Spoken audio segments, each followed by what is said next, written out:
চাঁদে মিলেছে অক্সিজেন। চন্দ্রযান-3 এর প্রজ্ঞান রোভার চাঁদের দক্ষিণ মেরুতে অক্সিজেনের উপস্থিতি নিশ্চিত করেছে। পেলোড অর্থাৎ লেজার ইনডিউসড ব্রেকডাউন স্পেকট্রোস্কোপি এই কাজটি করেছে। এটি ছিল চন্দ্রপৃষ্ঠে চন্দ্রযান-3 এর প্রথম ইন সিটু।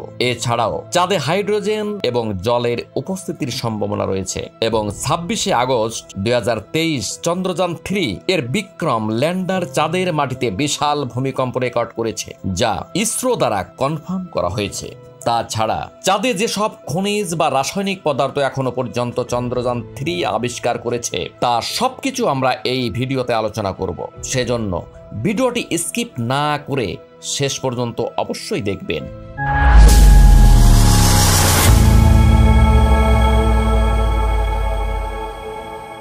কেমন আছেন বন্ধুরা?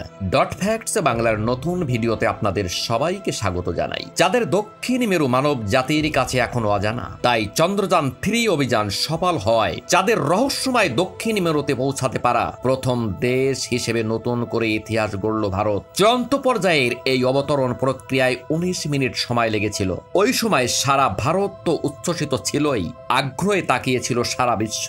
অবশেষে সেই অপেক্ষা সার্থক হলো। প্রতীক্ষার শুভ অবসান ঘটিয়ে ইতিহাসের সামনে দাঁড়িয়ে থাকা ভারত চাঁদের মাটিতে চন্দ্রযান-3 সফলভাবে অবতরণ করিয়ে অবশেষে তৈরি করে ফেলল ইতিহাস।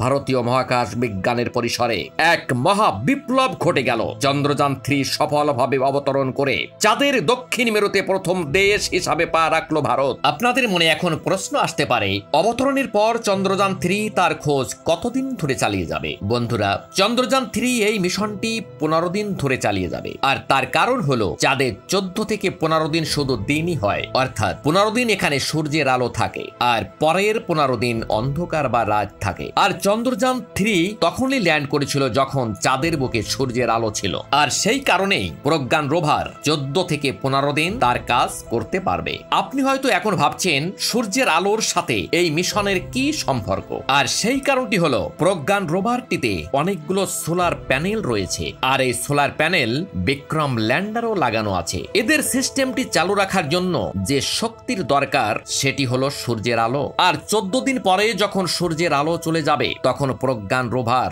আর বিক্রম ল্যান্ডার আর কাজ করতে পারবে না, এদের সিস্টেম বন্ধ হয়ে যাবে। ইসরো এর বিজ্ঞানীরা বলেছেন তারা আশা করছেন 14 দিন পরেও বিক্রম ল্যান্ডার এবং প্রজ্ঞান রোভার কিছুদিন চলতে পারবে। অন্যদিকে রাশিয়ার চন্দ্র মিশন লুনা 25 যেটি ক্র্যাশ করে গিয়েছে, এটি যদি সঠিকভাবে ল্যান্ড করত তাহলে লুনা 25 এর মধ্যে এমন এক পাওয়ার জেনারেটিং টেকনোলজি ছিল যা প্লুটোনিয়ামের সাহায্যে এমন শক্তি উৎপন্ন করত যা 1 বছর পর্যন্ত চলত। ইসরো এই ব্যাপারে কাজ করছে যাতে করে আগামী মিশনে যেটি 1 বছর পর্যন্ত কাজ করতে পারবে। কিন্তু এখন চন্দ্রযান-3 14 দিন ধরে অনেক কিছু আবিষ্কার করবে সাউথ পোলে। ইসরো বিজ্ঞানীদের মতে সাউথ পোলে জলের পরিমাণ এক বড় মাত্রায় রয়েছে। চাঁদের এই পাশে কখনোই সূর্যের আলো পৌঁছাতে পারে না, আর মিলিয়ন বছর ধরেই সেখানে অন্ধকার রয়েছে, যার কারণে এখানে জলের উপস্থিতি থাকতে পারে বলে বিজ্ঞানীরা দাবি করেছেন। চাঁদে জলের উপস্থিতি চন্দ্রযান-1 প্রথমেই আমাদের দেখিয়েছিল। এটি হলো সেই ছবি যেটি চন্দ্রযান-1 দ্বারা তোলা হয়েছিল।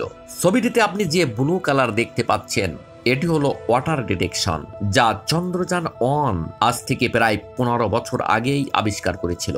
ভারত ছাড়াও আরো বহু দেশের বৈজ্ঞানিকরাও তাদের স্যাটেলাইট অরবিট দ্বারা প্রাপ্ত ডেটার ভিত্তিতে বলেছেন চাঁদের নর্থ এবং সাউথ পোলে ওয়াটার ট্র্যাপড হিসাবে থাকতে পারে। আর যে অ্যাস্টেরয়েডগুলো চাঁদের বুকে এসে পড়ে তার মধ্যে অধিকাংশই ইকুয়েটরকে হিট করে। সেই কারণেই এখান থেকেই আমরা যে ডেটা পাবো তার দ্বারা আমাদের সোলার সিস্টেমের উৎপত্তির সম্পর্কে জানতে পারবো। এছাড়া চাঁদে যেসব খনিজ বা রাসায়নিক পদার্থ আবিষ্কৃত হয়েছে সেগুলি হলো sulphur, aluminium, calcium, iron, chromium, titanium, manganese এবং সিলিকন। অর্থাৎ এসব জিনিসের পরিমাণ কম বেশি হতে পারে, কিন্তু চাঁদের পৃষ্ঠে এসবই রয়েছে। চাঁদের পৃষ্ঠে পাওয়া সালফার অনেক কিছুই বলে। চাঁদের পৃষ্ঠে সালফার কিভাবে আসলো তা নিয়ে প্রধান দুটি মতামত উঠে আসে। প্রথমত হলো যে সালফার হয়তো অ্যাস্টেরয়েডের সঙ্গে এসে চাঁদে বিস্ফোরণ ঘটায়, এর ফলে চাঁদে হয়তো সালফারের সন্ধান পাওয়া গেছে। দ্বিতীয়ত হলো যে চাঁদে হয়তো অনেক আগে আগ্নেয়গিরি ছিল, যার থেকে চাঁদের পৃষ্ঠে এখনো সালফার পাওয়া যাচ্ছে, কারণ সালফারের একটি মূল উৎপত্তি হলো আগ্নেয়গিরি। ইসরো যদি এই দ্বিতীয় নম্বর মতামতে আসে, তাহলে চাঁদের বিষয়ে আমরা অনেক কিছুই জানতে পারবো, যা হয়তো পুরো বিশ্ববাসীকে এক নতুন সন্ধানের দিকে এগিয়ে নিয়ে যাবে। লেজার ইনডিউসড ব্রেকডাউন স্পেকট্রোস্কোপ, এটি magnesium, aluminium, silicon, potassium, calcium, tin এবং আয়রন আছে কিনা পরীক্ষা করছে। ল্যান্ডিং সাইটের চারিপাশে চন্দ্রপৃষ্ঠে আবিষ্কৃত হবে।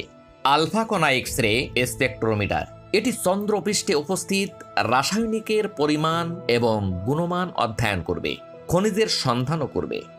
বিক্রম ল্যান্ডারের 4টি পেলোড কি করবে?